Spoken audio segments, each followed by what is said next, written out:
Vous vous demandez sûrement pourquoi ce papillon s'est pris le lampadaire. La réponse est devant vos yeux. Oui, c'est un des effets de la pollution lumineuse. La pollution lumineuse, c'est quand les éclairages artificiels sont si nombreux et si omniprésents qu'ils nuisent à l'obscurité normale et souhaitable de la nuit. À Toulouse, en 2019, France Nature Environnement enregistre 361 commerces dont les vitrines restent illuminées entre 1h et 7h du matin.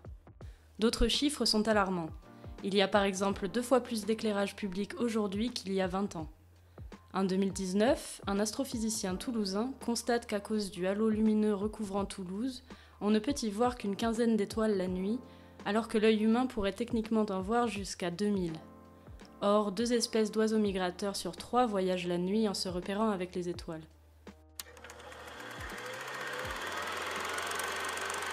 Les oiseaux migrateurs, comme beaucoup d'autres espèces d'insectes ou de reptiles, souffrent du halo lumineux permanent provoqué par l'activité humaine, rendant difficile toute vie nocturne. À leur naissance, sur les plages, les bébés tortues se repèrent grâce à la lumière de la lune pour rejoindre la mer. Mais les éclairages de la côte voilent tous les repères et les détournent de leur voyage. Les éclairages des villes troublent aussi la vie végétale dans son activité chlorophyllienne. Heureusement, des solutions existent et en voici plusieurs exemples. Les lampadaires à détection de mouvement. Ils ne s'allument qu'au passage des piétons. On peut aussi orienter et tamiser la lumière des lampadaires. Les passages à faune. Ils permettent aux animaux de traverser les routes sans se faire écraser, et ce, même sans gilet fluorescent dans la boîte à gants. Aujourd'hui, c'est près de 2000 de ces passages qui ont été construits en France, sur les autoroutes ou sur les routes à double sens. Le concept de la trame noire. Il a été mis en place pour préserver ou recréer un réseau écologique propice à la vie nocturne.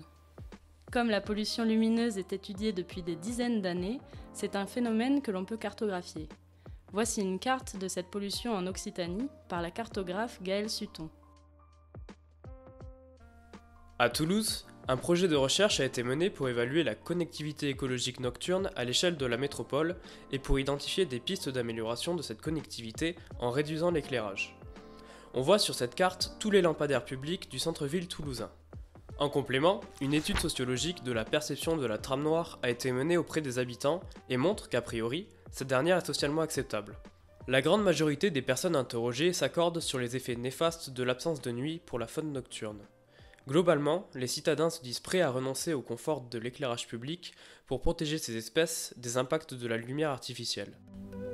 Toutes ces enquêtes et ces projets donnent de l'espoir pour l'avenir. Les solutions sont donc nombreuses, mais les enjeux sont grands. Le combat ne fait que commencer.